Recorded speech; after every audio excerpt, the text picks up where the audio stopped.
it's me again. I've got another story for you. This story takes place on a cold, snowy night in the mountains. So I've got my warm winter jacket on and my warm woolly hat. Shall we have a look at the story? This story is called Charlie and Tess by Martin Hall and Catherine Walters. Charlie and Tess by Martin Hall and illustrated by Catherine Walters. It was spring and lambing time high up in the dark mountains. The weather was still cold and a blizzard was raging, so the farmer was out tending his flock. The farmer stopped and listened. What was that? Bah! Bah! A little plaintive bleating cry. It was a tiny lamb, alone and hungry. Bah! My, you're a small one, he said. Can't find your mother, eh? Never mind, you can come home with me.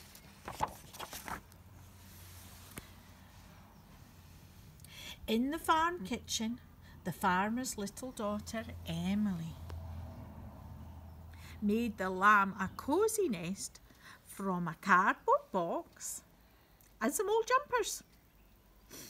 He was very weak, but was soon hungrily suckling warm milk from a bottle with a teat on it.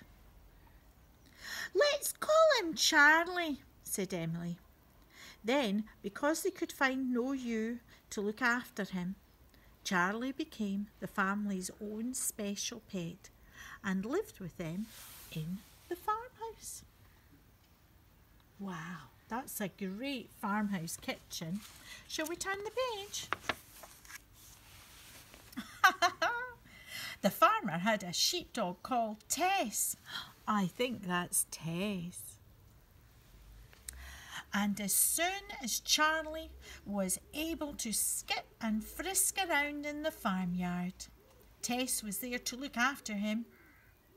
She made sure he did not stray too far from home and led him back there when it was time to eat. And when Charlie was too old for the milk bottle, Tess showed him the best pastures to graze in.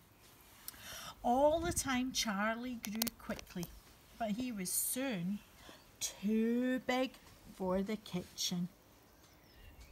So he slept outside in Tess's kennel. It was a tight squeeze, but the sheepdog and the lamb didn't mind, for they were friends and kept each other warm.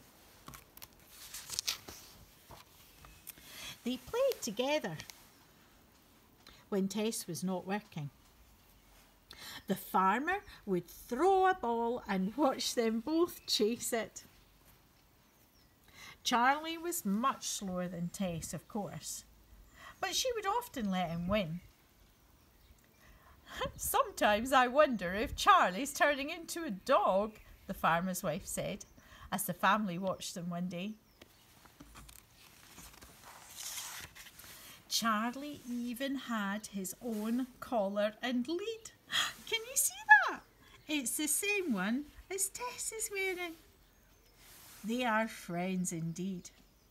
When the farmer's wife took Emily into the village with Tess, Charlie would go to the people in the shops would laugh and point as Charlie proudly walked along the road carrying his newspaper. Can you see it? He's got a little newspaper in his hands. That's lovely. Shall we turn the page? All too soon, Charlie grew too big for the kennel. It was time for him to join the other sheep. Up on the mountainside, Charlie missed his adopted family. Tess was lonely as well. You can see that, can't she? She cried by her kennel. Arr, arr. Never mind, old girl, soothed the farmer. We'll see Charlie soon enough when we have to move the flock to another pasture. Looks like they're up on the mountains today. Can you see Charlie? There he is, he's wearing a collar. And there's Tess and the farmer. That was when the trouble started. When the farmer and Tess came to move the sheep into a new field, Charlie wanted to help. Uh-oh. Charlie, go back to the other sheep, laughed the farmer. But Charlie was determined to help round up the sheep with Tess, and the farmer had to push him back to the flock again. This went on all summer because Charlie thought he was a sheepdog.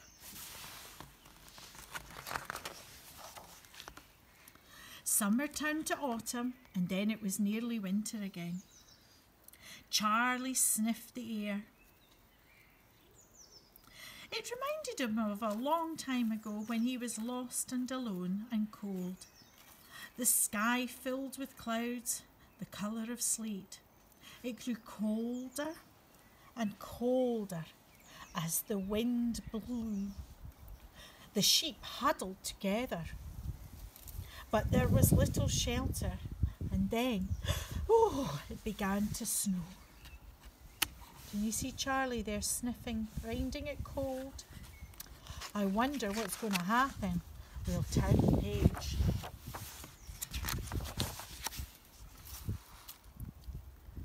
Charlie baaed anxiously. Light snow began to settle on his fleece. Where was Tess? Where was the farmer? If they didn't come soon, the snow would bury the whole flock. Bah! At the edge of a steep slope he looked down. He could just see the farm. There's Charlie. And can you just spot the farm? Just there down the hill. But the blizzard had already been there and covered everything.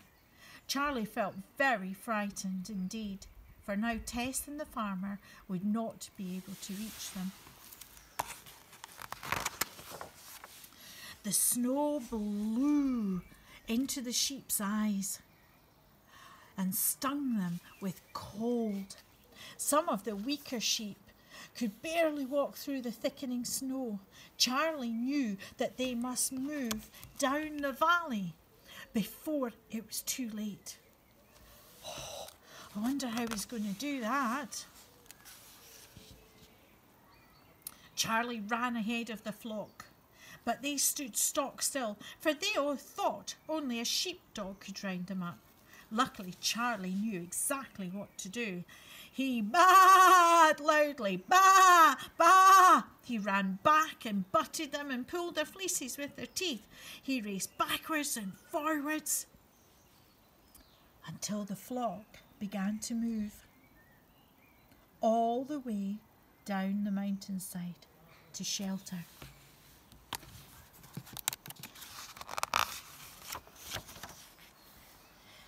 Oh, look, there's some foxes there.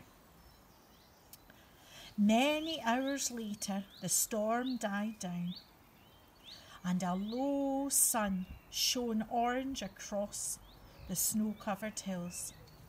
The farmer was at last able to go out and search for his flock. He paused for a moment, looking up. I'm really worried. I don't know if we'll be able to find them, he said to Tess. The snow must be even deeper up there. Tess ran ahead. The farmer pushed on a little way and then stopped. What's that noise? Just the wind? He shook his head. It must have been, as he began to struggle up the mountainside.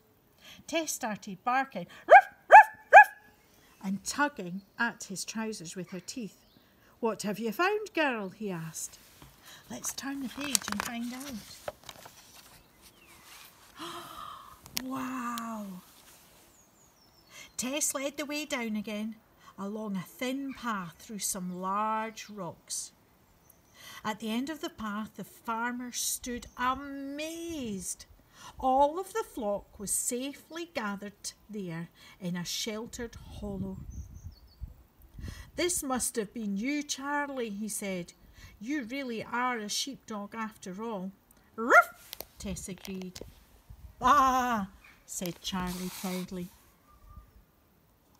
They are such good friends, with their matching collars too. The end. I hope you enjoyed that story. I'm now away for a warm cup of tea to warm up. See you next time.